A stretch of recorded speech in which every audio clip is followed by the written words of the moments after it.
ওম নমঃ শিবায়, হর হর মহাদেব। বন্ধুরা, মহাদেবকে সমস্ত হিন্দু দেবতাদের মধ্যে সবচেয়ে অনন্য এবং সকলের ঈশ্বর বলে মনে করা হয়। একজন মহান তপস্বী শিবই একমাত্র ভগবান, যিনি চিরকাল গভীর ধ্যানে মগ্ন। মহান হিমালয়ের কৈলাস পর্বতে তার আবাসস্থলে চিন্তায় মগ্ন রয়েছেন তিনি। শিবকে প্রায়ই অনেকগুলি মুখ দিয়ে দেখানো হয়: সৃষ্টিকর্তা, ধ্বংসকারী এবং মহাবিশ্বের সম্পূর্ণ আদেশে সংরক্ষণকারী হিসেবে। শিবপুরাণ অনুসারে বলা হয়, মহাদেবী একমাত্র যার জন্ম ও মৃত্যু নেই। তিনি আদি ও তিনি অন্ত। সকল মহাবিশ্বের সৃষ্টিকর্তা তিনি তার ভক্তদেরকে আমাদের চারপাশে থাকা সমস্ত মন্দ থেকে রক্ষা করেন। হিন্দু ধর্মের প্রধান দেবতা হওয়া সত্ত্বেও মহাদেবের এমন অনেক তথ্য রয়েছে যা হয়তো খুব কম মানুষই জানেন, এবং সেই সব তথ্যই মহাদেবের চরিত্রকে আরও রহস্যময় করে তোলে। এবং সেই রকমই মহাদেবের অদ্ভুত 5টি তথ্য এই ভিডিওর মাধ্যমে আমি আপনাদের বলবো, যা সত্যি আপনাকে বিস্মিত করবে। কিন্তু ভিডিও শুরু করার আগে আপনাদের কাছে একটাই অনুরোধ, দয়া করে ভিডিওটিকে সম্পূর্ণ দেখুন। অর্ধ ও অসম্পূর্ণ দেখে মহাদেবকে অপমান করবেন না। তো চলুন শুরু করা যাক। প্রথম, মহাদেব কেন তার শরীরে ছাই মাখেন? পুরাণ অনুসারে এক সন্ন্যাসী অনেক তপস্যা করে শক্তিশালী হয়েছিলেন। তিনি কেবল ফল এবং সবুজ পাতা খেতেন, তাই তার নাম ছিল পরনাথ। তপস্যার ফলে সেই সন্ন্যাসী বনের সমস্ত প্রাণীর উপর নিয়ন্ত্রণ করতে পারতেন। একবার সন্ন্যাসী তার কুঁড়েঘর মেরামতের জন্য কাঠ কাটছিলেন। এমন সময় তার আঙুলটি কেটে যায়। তখন সন্ন্যাসী দেখলেন যে আঙুল থেকে রক্ত পড়ার বদলে গাছের রস বের হচ্ছে। তখন সন্ন্যাসী অনুভব করলেন যে তিনি এতটাই শুদ্ধ হয়ে উঠেছেন যে তার শরীর রক্ত নয়, গাছের রসে পূর্ণ হয়েছে।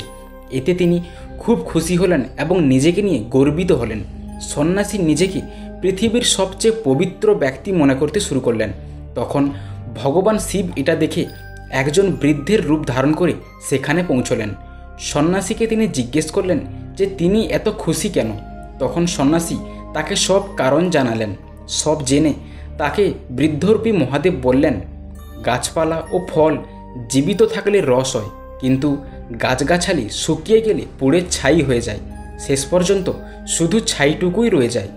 বৃদ্ধের রূপ ধারণ করে শিব তৎক্ষণাৎ তার আঙুল কেটে দেখালেন এবং তা থেকে ছাই বেরিয়ে এলো। সন্ন্যাসী তখন বুঝতে পারলেন যে স্বয়ং ভগবান তার সামনে দাঁড়িয়ে আছেন। সন্ন্যাসী তার অজ্ঞতার জন্য ক্ষমা চাইলেন।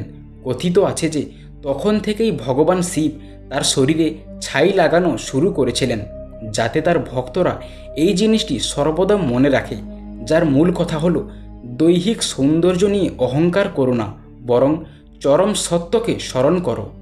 দ্বিতীয়, শিবের গলায় সাপ কেন? সাপ এবং শিবের সাথে যুক্ত দুটি গল্প রয়েছে। সমুদ্র মন্থনের সময় বাসুকী সাপকে দড়ির আকারে মেরু পর্বতের চারপাশে জড়িয়ে মন্থন করা হয়েছিল। এর ফলে বাসুকী নাগের সারা শরীর রক্তে ভেসে যায়। এই সময় সমুদ্র মন্থন থেকে হলাহল বের হলে শিব তা গ্রহণ করেন। এই সময় বাসুকী নাগও ভগবান শিবকে সাহায্য করার জন্য কিছু বিষ গ্রহণ করে থাকেন। তবে এই বিষ পান করার ফলে বিষাক্ত সাপের কোনো প্রভাব পড়েনি। কিন্তু বাসুকীর ভক্তি দেখে শিব অত্যন্ত তুষ্ট হন এবং তাকে গলায় ধারণ করেন। অন্যদিকে বলা হয়, নাগবংশীরা হিমালয় পর্বতে বাস করতেন। সেখানে শিবেরও বাস। সর্পদের প্রতি অত্যন্ত স্নেহ ও মমতা ছিল মহাদেবের, তাই নাগেশ্বর জ্যোতির্লিঙ্গ অত্যন্ত গুরুত্বপূর্ণ। শাস্ত্র অনুসারে মহাদেব হলেন সাপের দেবতা। শিবের সঙ্গে সাপের সম্পর্ক হলো অত্যন্ত প্রাচীন ও অটুট। তার মধ্যে শেষ নাগকে সাপরাজের প্রথম গোষ্ঠী বলে মনে করা হয়। অন্যদিকে বাসুকী মহাদেবের পরম ভক্ত ছিলেন, নিয়মিত শিবের পূজা করতেন। তাই ভোলানাথ তার অগাধ ভক্তি দেখে তাকে তার গলায় ধারণ করেন। তৃতীয়, ভগবান শিবের মাথায় চাঁদ কেন? পৌরাণিক কাহিনী অনুসারে ব্রহ্মাপুত্র প্রজাপতি দক্ষের মোট 60টি কন্যা সন্তান ছিল। তার কন্যা সন্তানগুলির মধ্যে তিনি 27 জন কন্যার সাথে চন্দ্রদেবের বিবাহ দিয়েছিলেন। চন্দ্রদেব 27 জন কন্যাকে বিবাহ করলেও তাদের মধ্যে তার সবচেয়ে প্রিয় ছিল রোহিণী দেবী, যার ফলে রোহিণীকে ব্রহ্মাপুত্র প্রজাপতি দক্ষের বাকি কন্যারা ঈর্ষা করতে শুরু করেন। একদিন তারা একত্রিত হয়ে দুঃখ প্রকাশ করেন তার পিতা দক্ষের কাছে। তারা বলেন যে তাদের সাথে চন্দ্রদেব ভালো ব্যবহার করেন না। দক্ষ তার কন্যাদের কথা শুনে চন্দ্রদেবের উপর অত্যন্ত ক্রোধিত হয়ে যান, যার ফলে তিনি চন্দ্রদেবকে অভিশাপ দেন ক্ষয় হয়ে যাবার।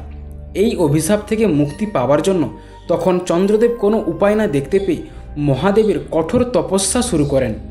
মহাদেব চন্দ্রদেবের তপস্যায় প্রসন্ন হয়ে তাকে অভিশাপ থেকে মুক্তির আশীর্বাদ দেন এবং তাকে তার নিজের মস্তকে ধারণ করেন। চতুর্থ, নন্দী কেন শিবের বাহন?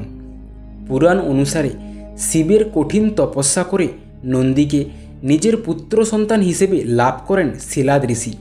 নিজের পুত্র নন্দীকে সমস্ত বেদের জ্ঞান প্রদান করেন তিনি। একদা শিলাদ ঋষির আশ্রমে মিত্র ও বরুণ নামক দুই দিব্য ঋষির আগমন ঘটে।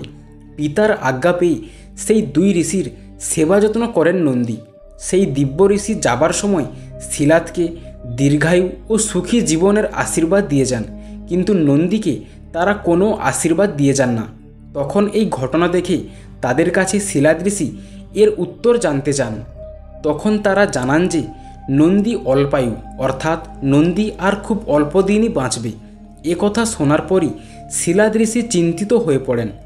নন্দী বাবার কাছে চিন্তার কারণ জানতে চাইলে শিলাদ ঋষি তাকে সব সত্যি জানিয়ে দেন। একথা শোনার পর নন্দী হাসতে শুরু করেন এবং বলেন যে ভগবান শিবের আশীর্বাদে ঋষি শিলাদ তাকে লাভ করেছেন, তাই তার আয়ু রক্ষায়ও স্বয়ং শিবই করবেন।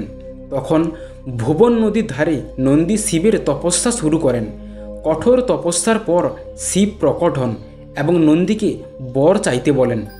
সারা জীবন শিবের সান্নিধ্যে থাকার বর চেয়ে বসেন নন্দী। নন্দীর সমর্পণে প্রসন্ন শিব প্রথমে তাকে আলিঙ্গন করেন এবং তারপর বলদের স্বরূপ প্রদান করে তাকে নিজের বাহন করে নেন।